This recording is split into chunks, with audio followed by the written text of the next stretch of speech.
Hello and welcome back to the My First Marathon podcast. My name is Taylor, and today I'm joined by a guest who got into the running world pretty quickly. She ran her first marathon, her first ultra marathon, and paced her first marathon all in her first year of running. She's got a lot of really great stories from those experiences in this episode, so I think you're all going to really enjoy. Without further ado, let's jump right into it. Please welcome Amber.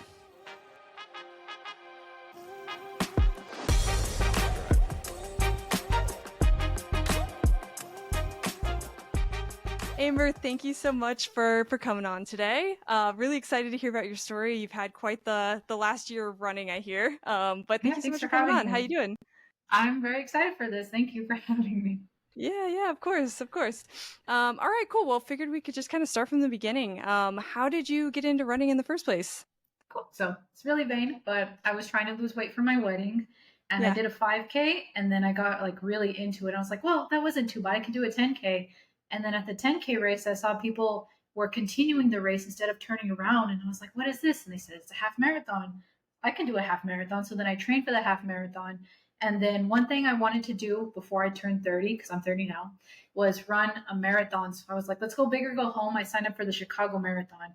yeah. And since it was a year from then, I was like, okay, well, maybe it's a better idea to run a marathon prior to make sure I can do one ahead of time. So I signed up for the Irving Marathon, and that was my first marathon that happened last April of 2023. Wow. Yeah, so you had a lot.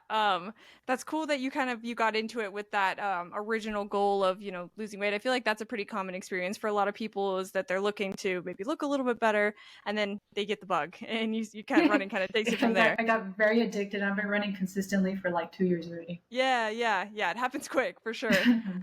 So from starting out so training for your first 5K, what was the strategy? Were you following any sort of training plan, or you just kind of got out there and started running? Oh, it was pretty bad. I didn't know anything about running. I would just do 3 miles on the treadmill consistently. And then I ended up injuring myself. I injured my ankle and I had to get like a Mm, nasty steroid injection. And then I found out, oh, you need actual running shoes. yeah, Or, oh my gosh, I wasn't drinking enough water on my runs. yeah, And then I found something called the run walk method, which I actually used during my marathon that came in handy. And that's like you run for 5 minutes and then you walk for one. So after I recovered from my injury with the first 5K that I completely bonked, I went and did it like in 31 minutes from doing the run walk with running five, walking one. And then I was just like, okay, let's do a 10K. I'm ready. yeah. It is funny, the run walk strategy for a lot of people. You end up faster somehow. It's like it's kind of counterintuitive to do it that way, but I know it's a really good strategy that a lot of people adopt. So you ran the 5K. You were like, all right, let's go for this thing, and went for the 10K. When did you decide to sign up for your first half marathon? So the timeline was that I ran the 5K in March and the half marathon I waited until after the wedding in December. Gotcha. So I got married like in August, and then that's when I was like, okay, cut my hair, do the Mulan thing. Let's go hard on this. And I trained for Yeah. 11 weeks planning up to the half marathon. And then when I did that race, I was so like focused and intent on making a certain time that like that one just went south at the end and I ended up vomiting Mm, after the race. I have never done that since, and I learned that like don't be pushing yourself so hard. This is not it's no longer about trying to hit a certain time, it's about finishing. Like this yeah. is a half marathon, not just any other race. Yeah. So you had some pace goals going into the half marathon, it sounds like. Was that something that you had just kind of adopted for yourself? Like, I'm gonna push Yeah. myself to hit this goal. Oh, okay, cool. It was So, like a personal yeah, thing. Even with the marathon, I think I wanted to finish within a certain time period as yeah, A goal, and then B goal was just survive. yeah. Which is an important goal for your first marathon for sure. Cool. So you ran the half marathon, and you said that you pushed yourself a little bit too hard. What was the experience like if you could break down kind of race day for us for the first half marathon? Well, it was in December, so it was very cold, colder Hmm. than I remember. And then when you're running, I had that whole run walk strategy, and I took off way too fast and ran the first like 6 miles, and I'm like, no, that's not like me because I was really set about sticking with the run walk. And Yeah. then like at the end, you start burning out because you take off way too fast, and then And then like towards the end, I saw the 2:30 pacer, and this is what got me into being a pacer because a year later I would pace this half marathon as a 2:30. So it really stuck with me, those pacers. I was chasing them the whole way as soon as they passed me, and then as soon as I caught up to them around mile 8, they told me, "Well, congratulations, but you should be in front of us. Don't stick behind us." And I was like, "Oh, okay." They really Yeah. stuck with me. So then they're like, "Go, go!" And I just ran my little heart out.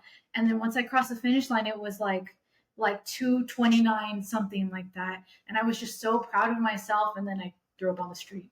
But Yeah. anyway, Yeah. I made sure to come back a year later and be that pacer that inspired me, that told me, "Go, you can do this."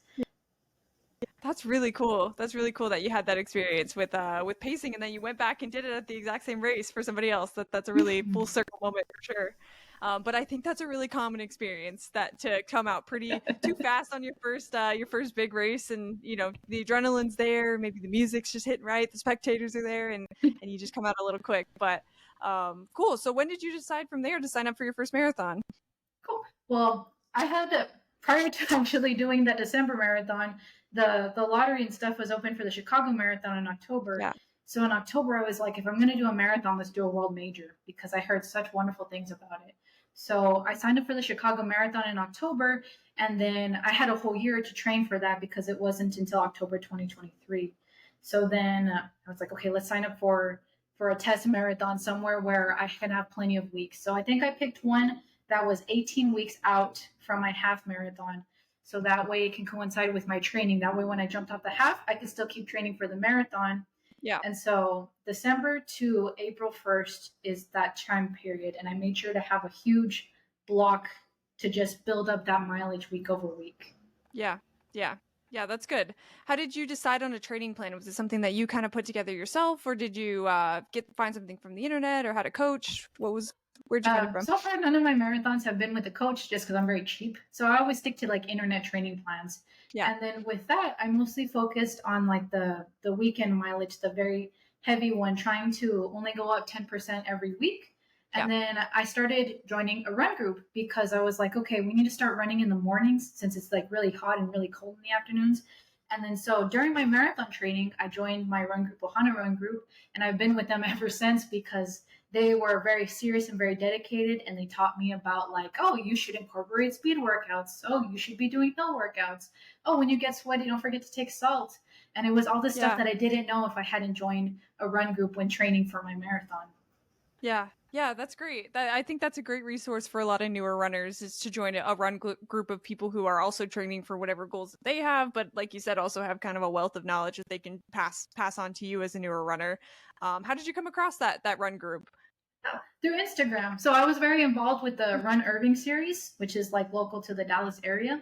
Mhm. And then they posted on Instagram, "Hey, we're meeting at 6 a.m." I was like, oh, I've always wanted to run at 6 a.m., but I'm too afraid. Like I was never gonna run by myself. I always had my husband waiting in the car for me to run. Sure.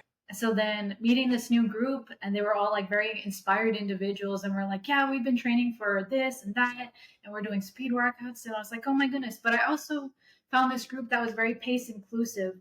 I'm Yeah. like an 11, 12 minute pacer. I'm not trying to qualify for Boston or anything. So it was nice that they had like a mix of people who are like fast, slow, in between. And that way we have a saying like nobody gets left behind. So then, also with the Run Irving series, I started posting social media content to put myself out there. And my friend who runs the page was like, "Hey, will you come be an ambassador for us and help promote the page too?" So that's kind of interesting how it slowly opened doors with my first marathon and half marathon, that they were like, "Hey, come share your experiences with training for your first marathon of the Run Irving series." And I did the Irving Marathon. Yeah, that's great. That's great. And it's important to have runners like you who are maybe not, like you said, the Boston qualifiers or are not going to be the ones winning the race necessarily. I also fall into that group. But it's important to have people like you who are ambassadors for races like this, so that more runners who, are not out there worried about pace are coming out and racing. So We're the that's just really great trying to that finish group. exactly. Yep. Yep. Yep. We have our own goals. We don't need Yes. we don't need to buy in. But yeah, that's awesome. So you became an ambassador, you started training for that marathon and running with this run group. So did you start to incorporate more speed and kind of interval and different types of training in since you joined that group? I did. I didn't know about the whole speed workouts, but I was still very set on that run walk thing that I will keep mentioning 100 Yeah, times. And so my new strategy was like run 9 or 10 minutes and then just walk one. And so I incorporated that to the marathon, and I told my friends that that's what I was like doing. But also with them, I never knew that there was like that social conversation. So we would be talking during a run, and the next thing you know, I was running like 8 miles straight instead of just for 9 minutes. And I was like, sure. whoa, I can't believe I did that. And then I noticed that I was getting faster with them because of they were doing the speed workouts with me. And so that was pretty interesting because it did come to play in my first marathon by having that community built of just people who are so supportive of each other. Yeah, yeah. So yeah, let's dive into that. So how did that come to fruition once you got to marathon day? Well, they told me to take salt, and you're not supposed to take it in you on run day, but I did. Y- Yeah. And so I guess, do you want me to talk about my first marathon experience? Yeah, yeah, yeah, go for it. Okay, it was the most wild experience I've ever had. I'm I excited was for like it. very hoping and hyped up, but anything that could go wrong did go wrong. So I had a goal of 5 hours, and of course, you got to take off too fast. So I ended up PRing my half marathon at that time with like 2 hours 20 minutes, and I was just like so excited. And so it was really hot that day because it's in April and Texas gets hot. And so my friends had told me to take salt, and I didn't have a Garmin or anything. I was using a Fitbit as a timer back then. Uh-huh. So every 30 minutes I would take salt, and every 45 minutes I would take like GU gels because I had been Yeah. training with those. And so anyway, I got like a really nasty stomach cramp around mile 20 with taking too much salt, and then I just was like, oh my gosh, I hate this. But not only that, around mile 14, when I hit the wall, as we all hit the wall, that's when like your legs start cramping up and your body's like, oh man, why did you have salt too much every 30 minutes? I got lost on the race course. It was like the marathon and the half marathon were both starting together, and so there was 2,000 people running the race. But then when Yeah. it came down to it, the half marathon finished since it was a double loop, and there was only 400 people running the marathon. Mm. So like imagine like the little dots of people just here and there, and we were along this water area. I didn't see the cones, and I just froze, and I was like, do I go this way? Do I go that way? And there wasn't Mm. a lot of spectators, but thankfully someone saw me, and I was dressed as a princess. I like to dress up for my races, and Yeah, they're that's like, cool. princess over here, it's this way, it's this way. I was like, oh my goodness, thank you. So then we had to go over this bridge around mile 14 when I was like dying. And then there was this guy that was like, no, keep going. We're still during the race. I don't want to do this anymore. And then I remember just thinking like to about my friends like at mile 20 that that's the farthest you've ever gone in a marathon is like 20 miles in your training. And then Yeah. I just remembered, oh, we do 6 miles at the park every single time that we would run our little community races. So I thought, okay, it's just another Wednesday run for me in the morning. So then at Yeah. mile 20, something clicked into gear. And I guess that's where most people hit the wall at 20. And that's where I was like, it's just 6 more miles. So then I pushed myself, and I just like kept somehow going. I was staring at the floor the whole time, gasping for air, but just like keep going, keep going, keep going. And I Yeah. finished like in 5 hours 8 minutes, so not too far off my time, but I was pretty Yeah. proud. And I also made a friend. If you want to hear about that, Yeah, I would love to, for yeah. sure. So one of my friends who've done a century bike ride said that I should make a friend with somebody who is going to run the marathon with me at the same pace. So as I was doing my little run walk, 9 minutes, 1 minute, I met this guy named Tyler, and Tyler was the most unique character I've ever met. And he would be like cheering on the crowd because the crowd is very quiet. He'd be like, I have low self esteem. Come give me support. And they'd be like, wow, Tyler. And then, so I was like, hey, what's your name? He's like, I'm Tyler. And I go, oh, I remember. We should run the marathon together. He's like, okay. So then, like the first 3 miles, it was okay because he'd be like, woo. And the crowd would be like, woo. But then, like up to 9 miles, every time we would pass someone, I have low self esteem. Cheer for me. And I was like, okay, Tyler, I get it. You have low self esteem. Yeah, So yeah, right.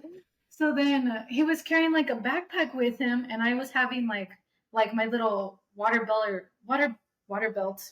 It's like a flip belt thing where you carry your water bottle. So he was like shaking with his backpack. I was like, "Why did you do that?" And he's like, "I don't know. I just was not comfortable with not taking anything." And I go, "Oh, okay." So then sometime he fell apart, and then I didn't see him again until I was on mile 23, and he was on mile 20. And Uh-huh. then it was like a turnaround point where you pass each other like that. And then I just hear Amber, and I was like, Tyler! And he's like, I'm dying. I was like, Todd, you still have 6 more miles. I finished my race. And then later on, I saw that he did finish his marathon.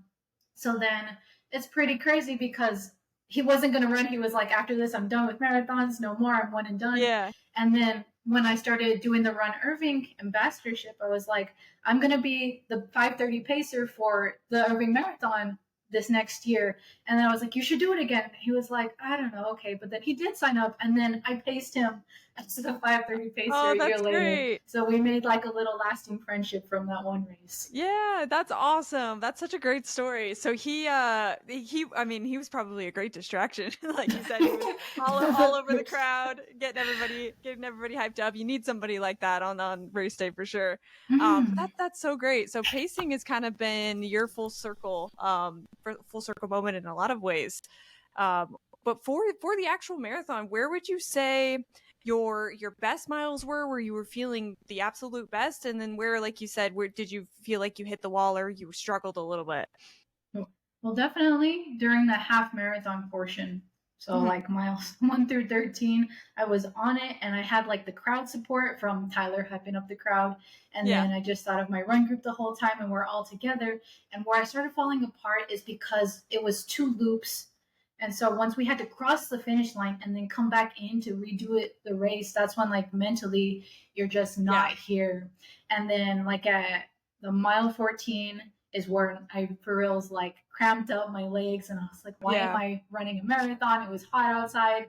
And then I saw my husband, and he's like, 2 more hours. And I stopped running, and in the video I took, I'm like walking, and I was dying. And then 20 is when it kicked in.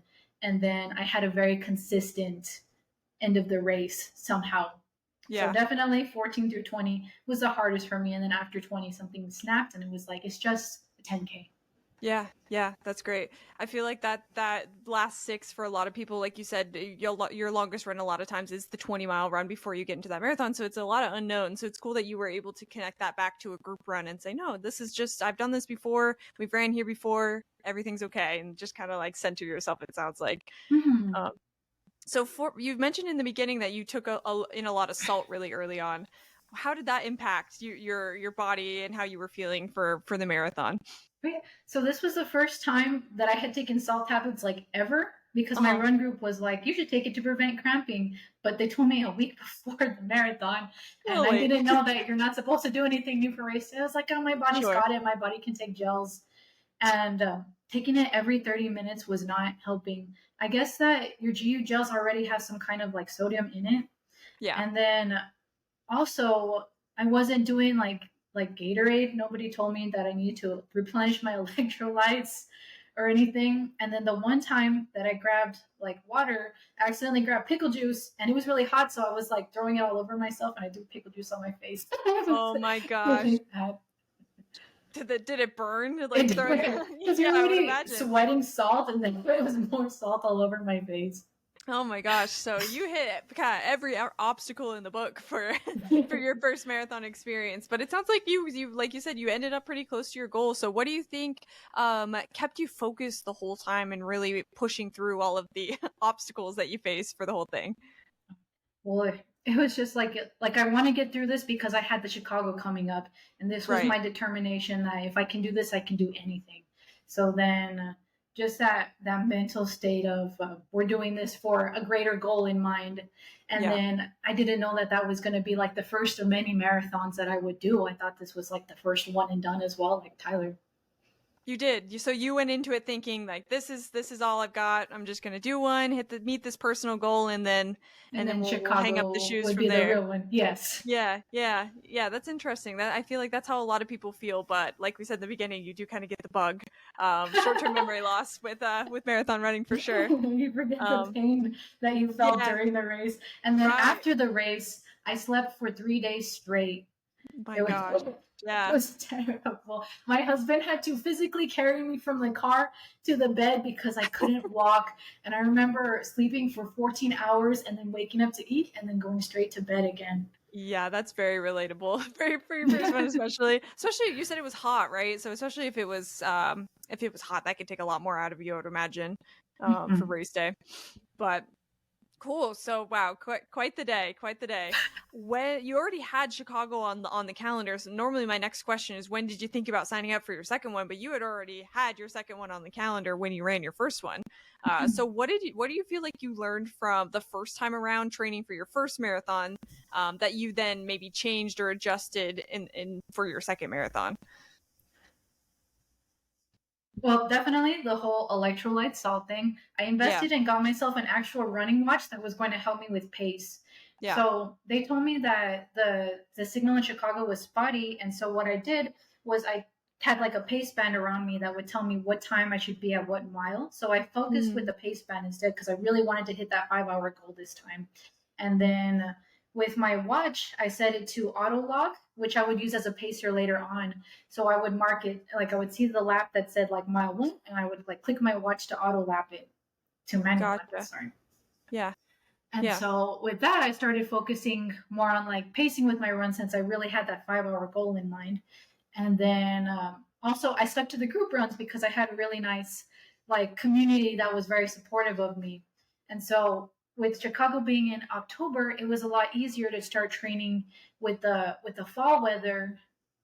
I guess like training in the summer was really hard, but then once it got to Right. August and September, things got a lot easier. And then the Chicago weather was perfect. It was 50 degrees, and there's like 40,000 runners.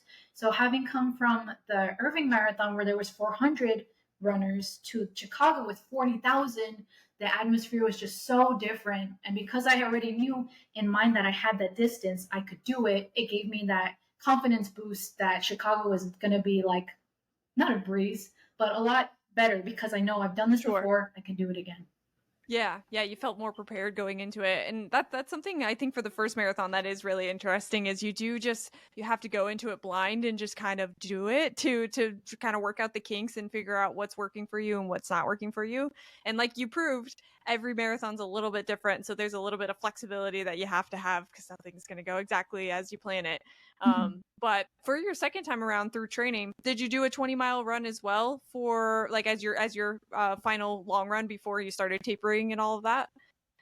I did. So when I was training for it back in, I guess last August, because it was in October, I Yeah. caught COVID in August. So that completely shot my whole summer training that I was Oh my doing. gosh. And so Yeah. I only had the month of September because it was like the first week off of October.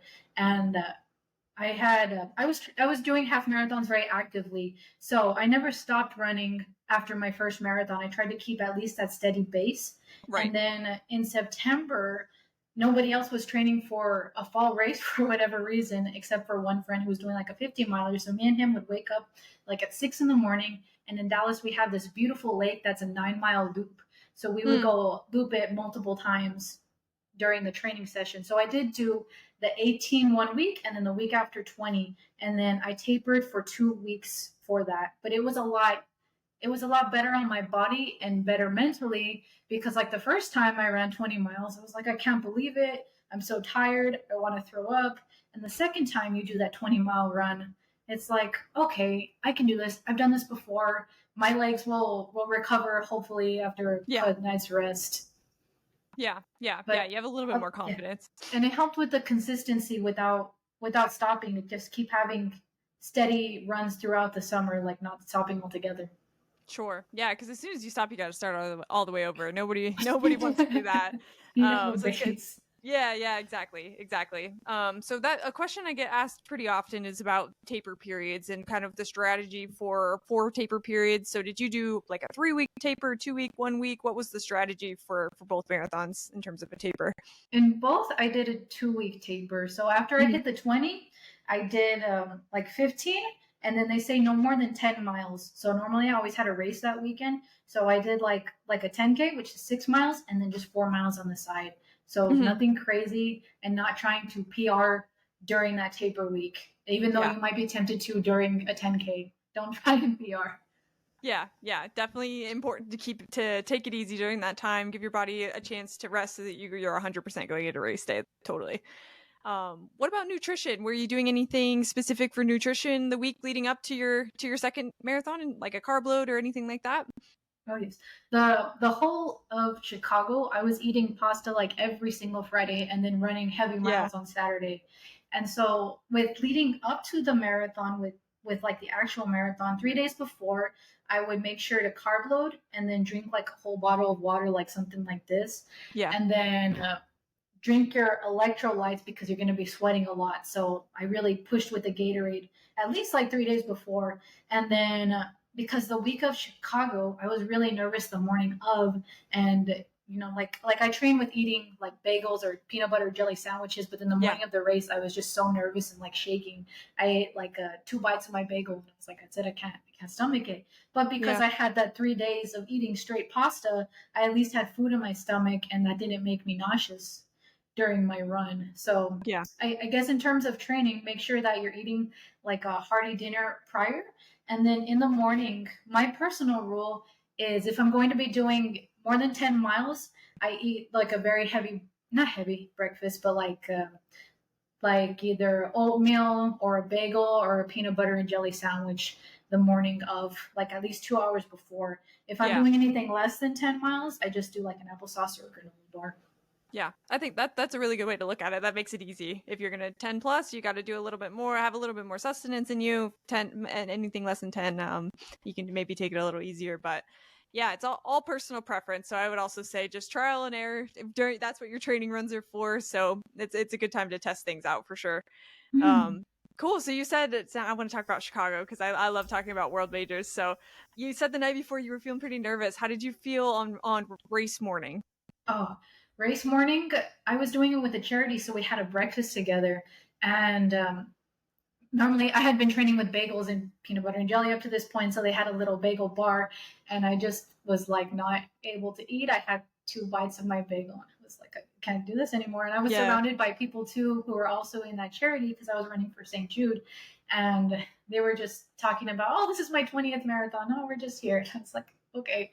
So then we all walked to the race together, and then I had my one friend from Dallas who was running the Chicago Marathon with me, and he was very nervous, like he was shaking more nervous than me, and something clicked, and I was like, oh, you're nervous. I don't have to be nervous because you'll be nervous for me. So then I talked to him and I calmed him down and was like, hey, you've done a marathon before. All the things that I wish I could have told myself, Oh I yeah, told I was gonna him. say that. I Yeah. was like, you've done this before. This is just a walk in the park. It's like a run with friends. You got this.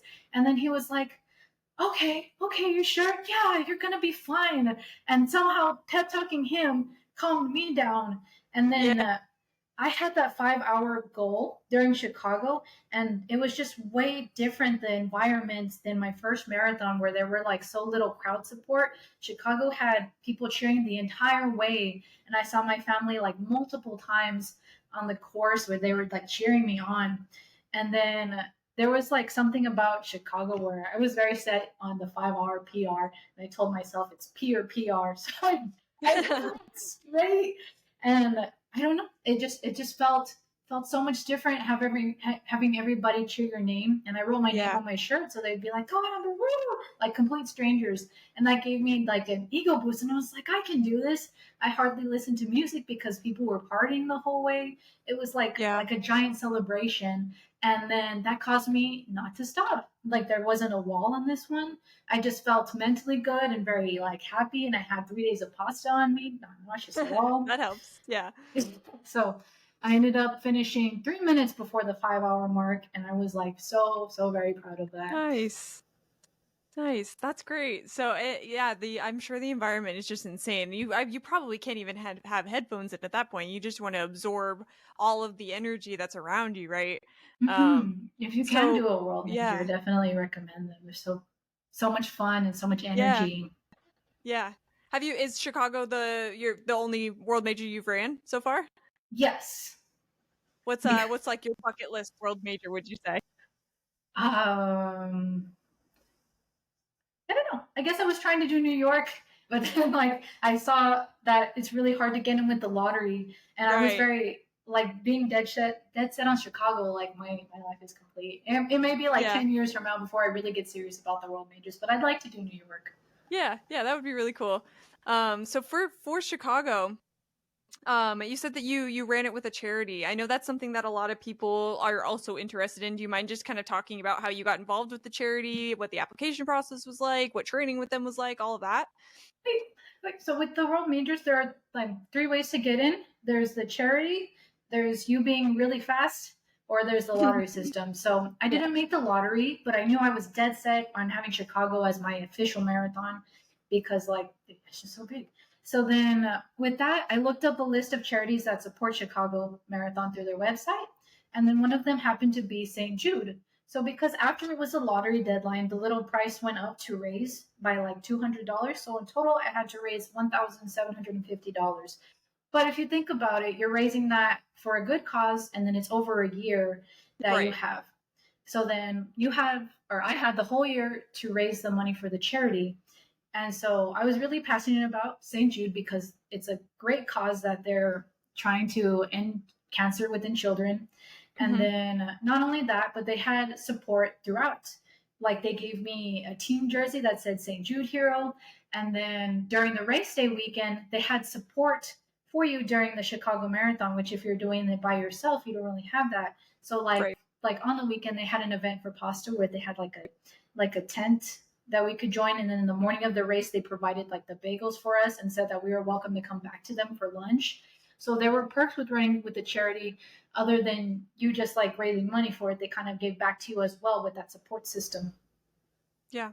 Yeah, that's great. And I especially for newer runners, like you said, or solo runners that maybe don't have anybody to go to these world majors with, I think that's a really cool option to just have a little bit more of a community around you if if you're doing it on your own. So that's great. So I guess kind of same question as I asked for the first marathon. Where did you feel like you felt the best during the Chicago marathon, and where did you feel like maybe you were feeling a little bit like, "Oof, this is really 26 miles, isn't it?" Well, it was so much different because again, that Yeah, crowd support and the environment and everyone was just partying the whole way. I did not hit any kind of wall like the first that's marathon, and it fantastic. was during mile 24. I only had 2 more miles, and that's when I was like, "Why am I here? Why am I running this?" It was just so much different. And I think the success of Chicago caused me to sign up for an ultra and then like another marathon after that because I just felt amazing. And then even hours after Chicago, I was just like alive and like let's go celebrate. And my body was feeling great. But also, unlike the Irving Marathon where I had only been training for a couple weeks, by Chicago came around, I had a whole year of running under my belt. So I Right. had like my muscles were able to adapt. And after the marathon, like I wasn't passed out for 3 days after Chicago. I felt like I slept for a couple hours and then let's go eat dinner. I'm really hungry, kind of thing. Yeah, yeah, that's great. So what do you think was the big difference between the two besides just like having a better base? Do you like was there anything fuel related that you did differently or any pre-race stuff that you did differently or was Well, Chicago just that definitely great? investing in the watch really helped me because Sure. before with the Fitbit, just using it as a timer, saying every 45 minutes do my gel. Like here, I know that some people don't focus on pace, but it was keeping me in touch. Like, hey, you're going too fast, or this isn't a Yeah, speed yeah. workout. And then also my watch told me like my heart rate, for example, saying that Right. you're overworking yourself. Whereas my Fitbit, which I was only using it for a clock, was not really helping. So investing in some kind of running watch, and then I went to a shoe store and asked my friend who worked there, what shoes can I get? So one big difference between Irving and Chicago was that I went to like a Fleet Feet, for example, they scan your Yeah. foot and they said, oh, your ankles are small. You need something with cushion around it. And since you're doing a lot of heavy miles, get something with a lot of padding at the bottom of it. So then I bought a shoe that I love so much after Chicago that I just bought it again once they had used their mileage already. Yeah. And then also, I learned from the electrolyte salt situation. I started taking salt every 1 hour instead of every 30 minutes. Yeah. And then with the whole Gatorade situation, my first marathon, I was not using any electrolytes whatsoever. And I think that's where I got Mm. the cramp. So at Chicago, they had aid stations with water and Gatorade at every mile marker. So at every mile, I had my personal water bottle on the side, but I Mhm. would take like a little cup of Gatorade every other mile and then water at every stop, even though I knew that I might not need it. So I double hydrated compared to when I was in Irving, only hydrating when I was like thirsty. I made sure that I was like getting those electrolytes in. Right, right. Yeah, so a lot of changes from the first to the second, but it paid off, like not just in your time. I know you hit your goal, of course, but you were able to recover so quickly. So they clearly all the adjustments you made paid off.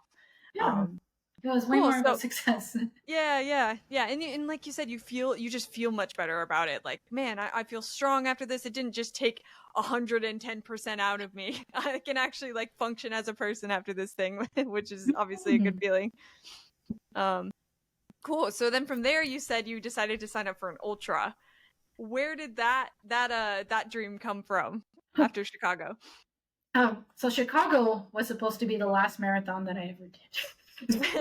Because Famous last words. yes, but my run group was training. They were training for an ultra on the trail, like in November. So Chicago was in October, and I was like, well, I'm still gonna have that base from Chicago.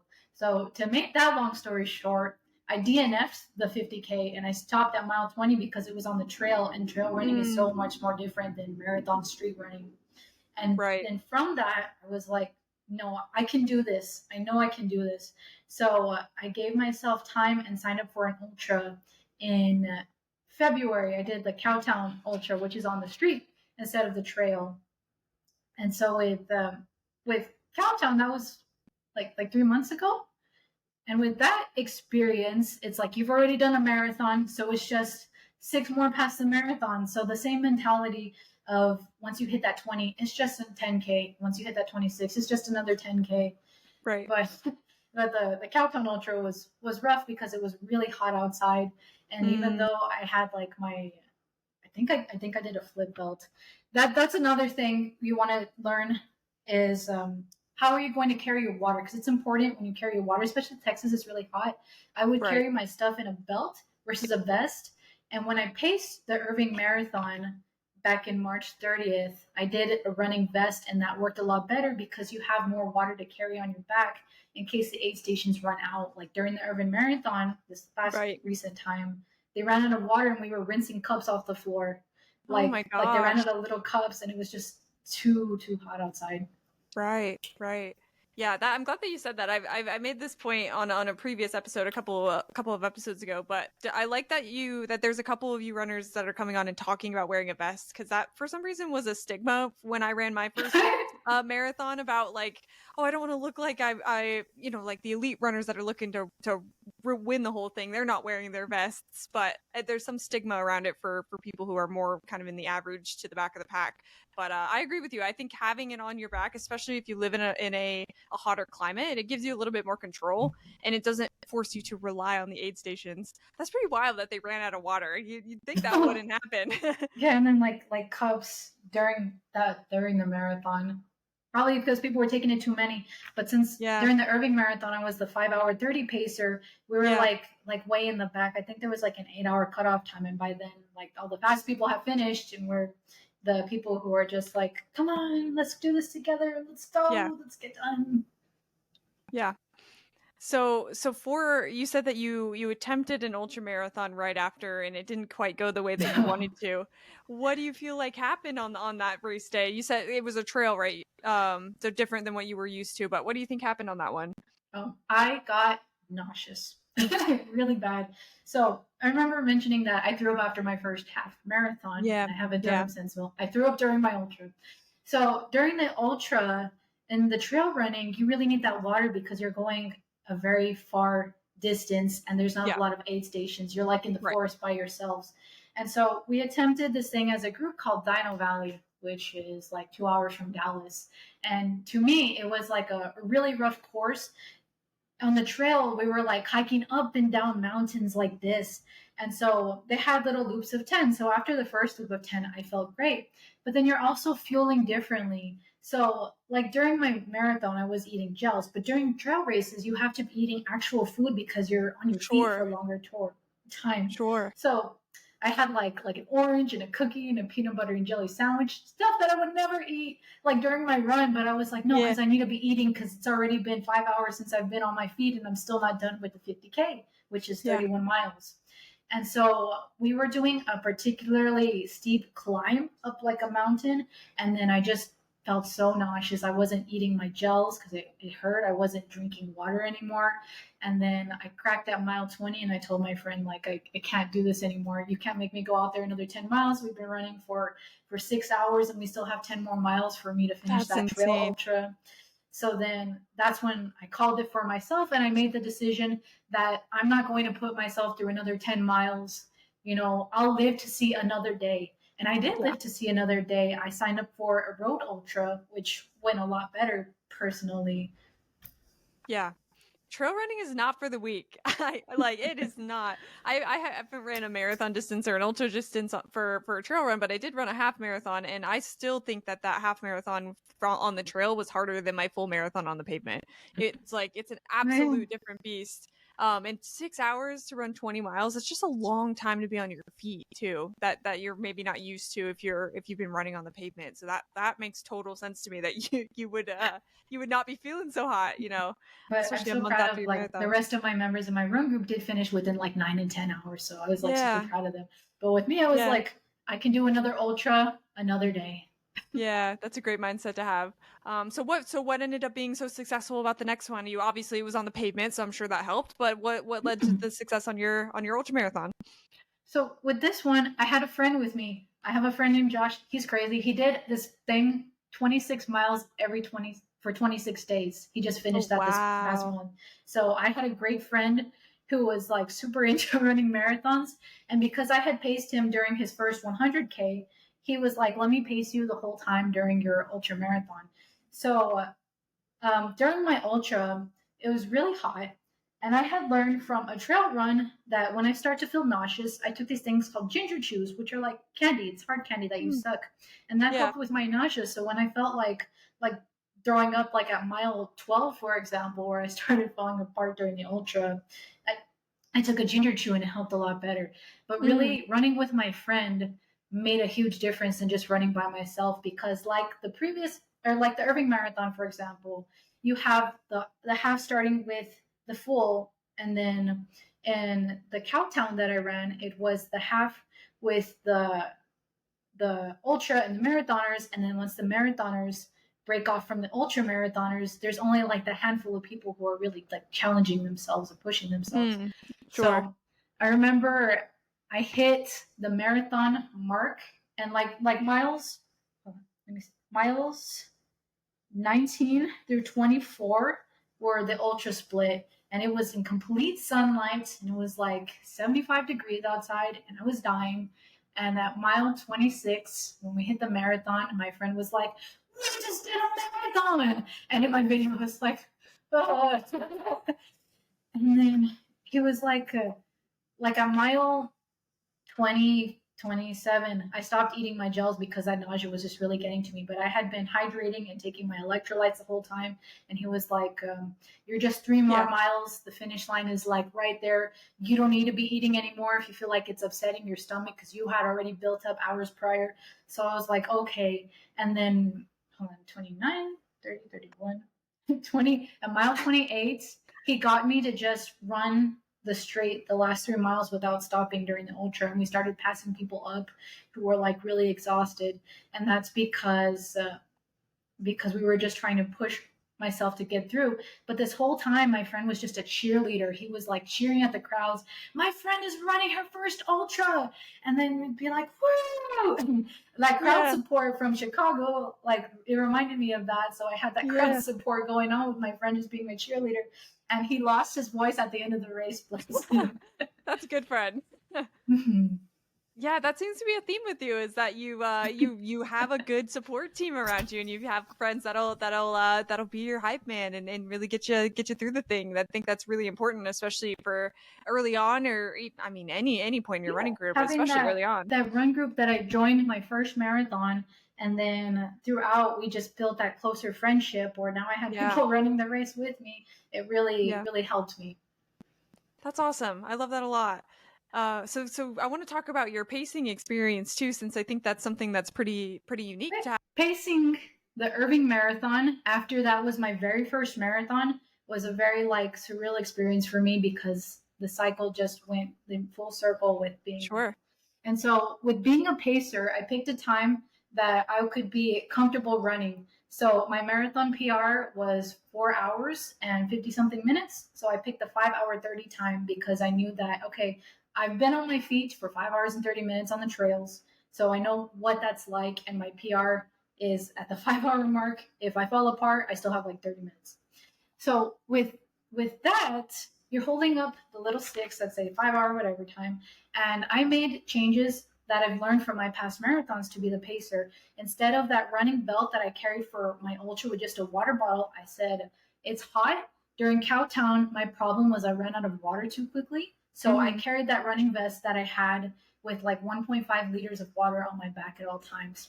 And then I made sure to take my salt, learning to do it every hour instead of every 30 minutes. And yeah. then I had my gels.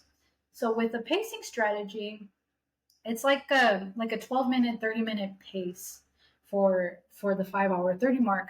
And so we had the strategy that we were going to run with our group very like slowly at that 12-minute pace, very consistently. We ran the whole half marathon without stopping. So we were walking at water stations, and I had my little group. And immediately I told my group, hey, if you're feeling good, go ahead of me.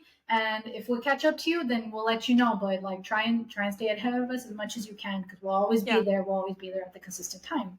Yeah. So then after the half marathon, we had about like 2 minutes of time saved up.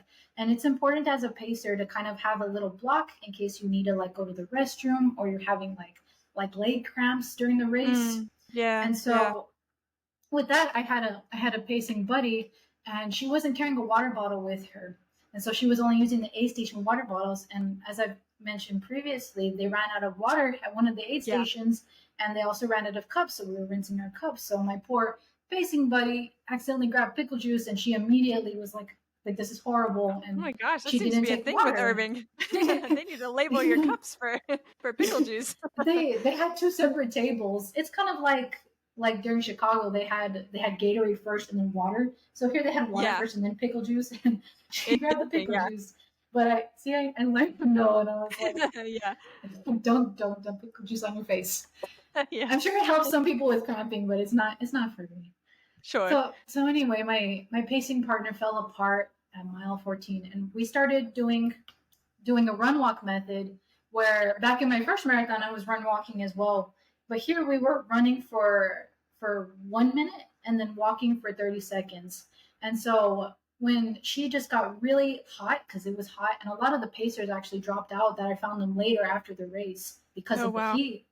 And so she gave me her stick and she was like, I'll try and catch up with you, but if I can't, keep going. So I felt really strong, mostly because I had like a whole lot of water on my back. I was taking my gels consistently. My body felt great because I just did an ultra the month before. So like that month in between the pacing, I didn't do a lot of heavy running because my body already had like the ultra marathon built up to it. Sure. Sure. Yep.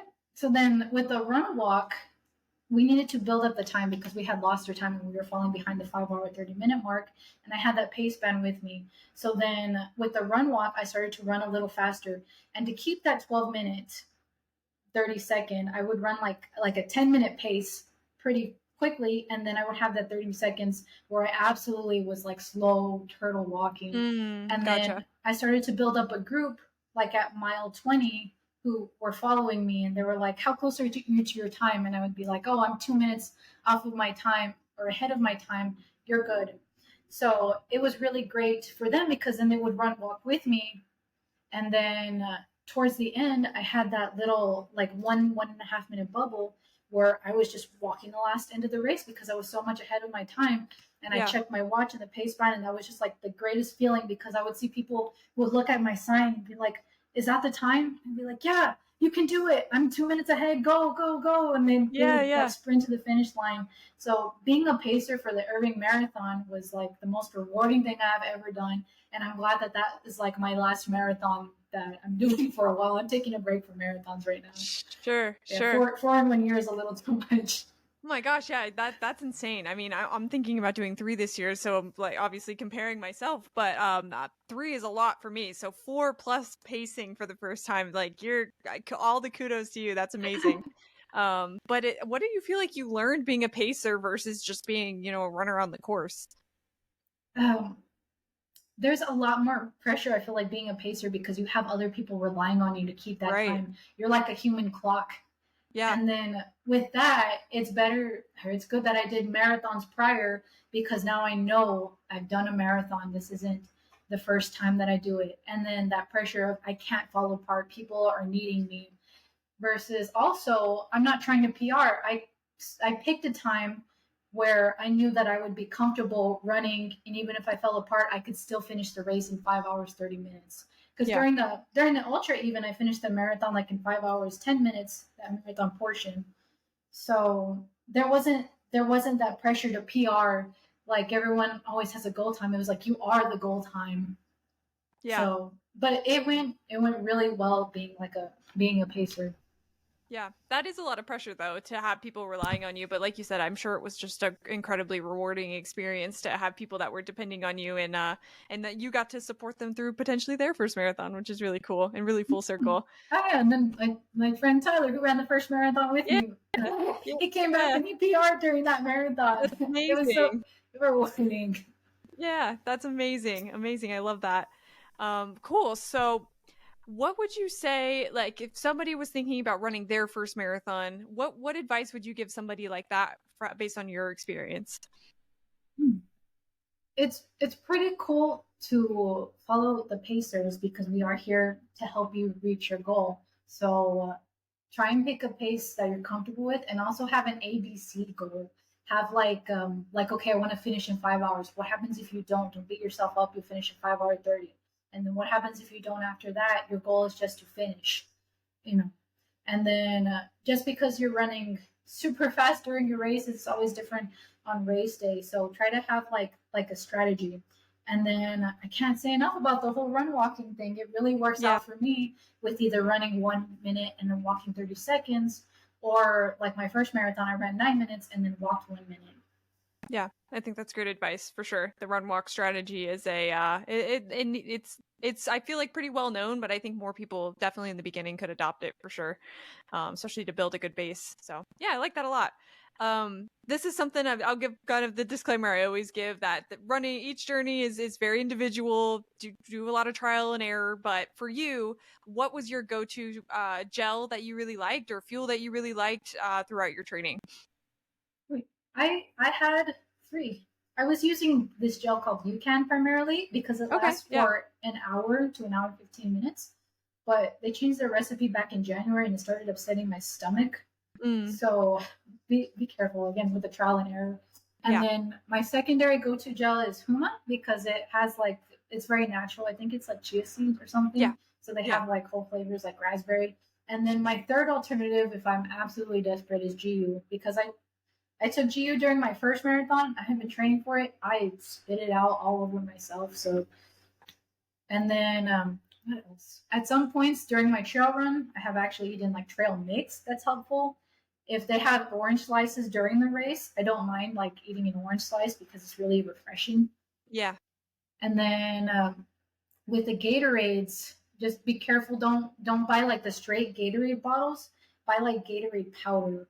So Mm, I use like the liquid IV or like the rapid rehydration for Gatorade powder into a yeah. small water bottle, and I just take sips throughout because you do need to be replenishing those electrolytes somehow during your Yeah. race.